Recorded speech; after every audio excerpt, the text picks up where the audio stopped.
বারাকাতুহু। আজকে আমি আপনাদেরকে একটি খুশির খবর শোনাবো। খুশির খবরটি হলো টঙ্গী ইজতেমার ময়দানে যে খুন হয়েছিল, যে হত্যা হয়েছিল, সেই হত্যার ৫ নম্বর আসামি মুআজ বিন নূরকে আদালতে নিয়ে যাওয়া হচ্ছে। তো আপনারা দেখে খুশি হবেন, তাকে খুনি হিসাবে তাকে আদালতে নেওয়া হচ্ছে।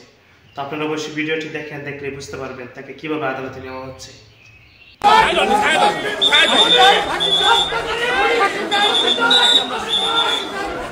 আমাদের ঘুমন্ত ওলামায়ে কেরাম সহ মাদ্রাসা ছাত্রদেরকে আক্রান্ত করেছে, আক্রমণ করেছে।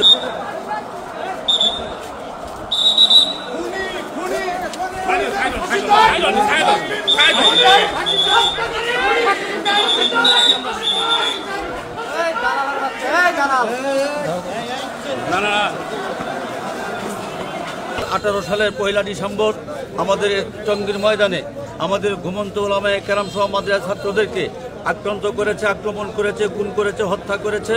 অসংখ্য 10,000 সাথীকে ছেলেকে পুঙ্গ করেছে। তারপরও আমরা ধৈর্য এবং সবর করেছি।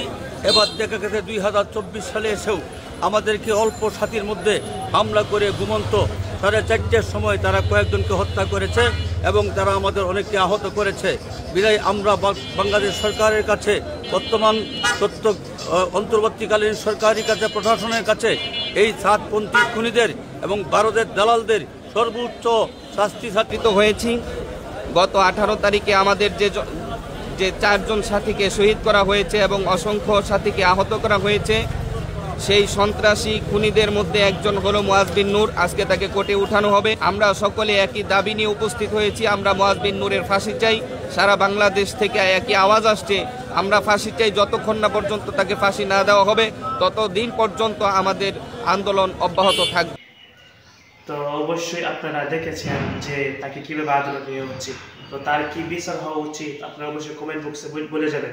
তার পাশে হওয়া উচিত। তো আমরা সকলে দোয়া করি যাতে তার পাশে হয় এবং দৃষ্টান্তমূলক শাস্তি হয়।